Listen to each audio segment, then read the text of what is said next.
तो दोस्तों Thor love and thunder के टीजर ने हमारे होश उड़ा दिए। पर इस टीजर के साथ एक और सवाल खड़ा हो चुका है कि म्योनिर को ठीक किसने किया। थॉर का हैमर म्योनिर उसके लिए बहुत इंपॉर्टेंट है। थॉर को हमेशा अपनी वर्दीनेस पर नाज था, इसकी वजह से उसने अपने इंचेंटेड हैमर म्योनिर को उठाने की पावर हासिल करी। पर जब हेला ने उसके हैमर म्योनिर को तोड़ दिया तो थॉर के साथ साथ हम फैंस भी हैरान रह गए कि ऐसा कैसे पॉसिबल है। और अब हम इस बात से हैरान हैं कि इस पावरफुल और मैजिकल हैमर को किसने जोड़ा। कॉमिक्स में कई बार इस छोटे हैंडल वाले हैमर को नुकसान पहुंच चुका है, जिसको ठीक करने के लिए वहां कोई ना कोई था। और मार्वल सिनेमैटिक यूनिवर्स में भी कुछ काबिल लोग हैं जो इसे जोड़ सकते हैं, और आज इस वीडियो में हम उन्हीं के बारे में बात करने जा रहे हैं। तो दोस्तों मैं हूं अमन सिन्हा और आज हम बात करने वाले हैं थॉर के छोटे हैंडल वाले हैमर के बारे में कि म्योनिर को ठीक किसने किया। तो स्पॉयलर्स का ध्यान रखते हुए चलिए शुरू करते हैं। तो थॉर के हैमर की पावर का कोई जवाब नहीं था। जब हेला ने म्योनिर को अपने एक हाथ से तोड़ दिया तभी हम समझ गए थे कि हेला मार्वल सिनेमैटिक यूनिवर्स की सबसे पावरफुल विलन्स में से एक है। तो थॉर का हैमर म्योनिर कितना पावरफुल है ये हम सब जानते हैं। इस हैमर पर ओडिन की इंचेंटमेंट है कि जिसे भी ये हैमर वर्दी समझेगा उसी को गॉड ऑफ थंडर की पावर्स मिलेंगी। इस हैमर की मदद से थॉर ने कितने फ्रॉस्ट जायंट्स को ढेर किया है, क्रोनन की बैंड बजाई है, अल्टरनेट टाइमलाइन में टोनी स्टार्क को जिंदा किया है, अल्ट्रॉन बॉट्स उड़ाए हैं, सर्टर को हराया है और कैप्टन अमेरिका ने इसी हैमर को यूज करके थैनोस की पिटाई की है। तो इतने पावरफुल हैमर के टूटने के बाद उसे जोड़ने के लिए इस हैमर जितनी ही पावर लगेगी। तो इसके बारे में जानने के लिए वापस जाते हैं इसके मैन्युफैक्चरर के पास। नाइडावेलर के ड्वार्फ E3 ने बाकी ड्वार्फ्स के साथ मिलकर इस हैमर को बनाया था नाइडावेलर की फॉर्ज में। इसको बनाने के लिए उसने उरू मेटल का यूज किया। उरू मार्वल सिनेमैटिक यूनिवर्स का सबसे पावरफुल मेटल माना जाता है। इन्फिनिटी वॉर में दिखने वाला इन्फिनिटी गाउंटलेट और थॉर का दूसरा वेपन स्टॉर्म ब्रेकर भी उरू मेटल से ही बने हैं। तो E3 जो कि नाइडावेलर के सारे डॉर्स में आखिरी डॉर बचा है वही म्योनिर को जोड़ने की कैपेबिलिटी रखता है। पर यहाँ एक छोटी सी प्रॉब्लम है। नाइडावेलर की फॉर्ज को चालू रखने के लिए थॉर जितने पावरफुल बीइंग की जरूरत है जो कि उसके गेट को बंद नहीं होने देगा। प्लस नाइडावेलर के बारे में ज्यादा लोग जानते भी नहीं जो कि वहां पहुंच के अपना अपना हैमर रिपेयर करवा लें।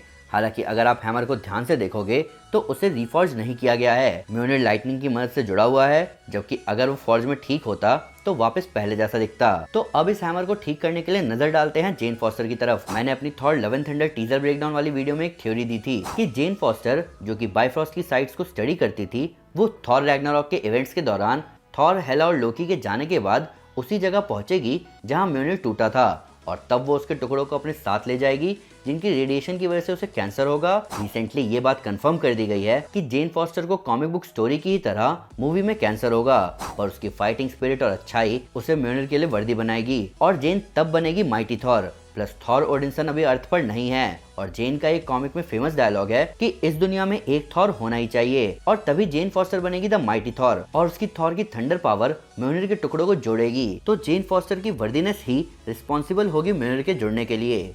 अभी एक और है इस लिस्ट में जो कि म्योनिर को ठीक करने की कैपेबिलिटी रखते हैं। इस पॉइंट को एक्सप्लेन करने से पहले मैं आपको म्योनिर की बैक स्टोरी बताना चाहूंगा। जब Elder God God Tempest cosmic thunderstorm के शेप में एसगार्ड की तरफ आ रही थी तब उसका सामना हुआ ओडिन से, जिनसे कई दिनों तक लड़ने के बाद गॉड टेम्पेस्ट थक गई। तभी ओडिन ने उन्हें एक उरू के टुकड़े में कैद कर लिया और दे दिया नाइडावेलर के डॉर्फ्स को। डॉर्फ्स ने उस टुकड़े से एक छोटे हैंडल वाला हैमर बनाया जिसे मैन्युफैक्चरिंग प्रोसेस की लैंग्वेज में कहा जाता है मैलेट। ओडिन ने उसे नाम दिया म्योनिर। तो टेक्निकली म्योनिर की असली पावर गॉड टेम्पेस्ट है। हमें एमसीयू में इसकी प्रॉपर ओरिजिन नहीं दिखाई गई है, बस इतना पता है कि इस पर ओडिन की इंचेंटमेंट थी जिसकी वजह से सिर्फ वर्दी ही इसे उठा सकते हैं। तो शायद ऐसा हो सकता है कि ओडिन इस पर इंचेंटमेंट करने के बजाय सिर्फ गॉड टेम्पेस्ट से कह रहे हैं कि जो भी उसके लिए वर्दी होगा वही उसे उठा पाए।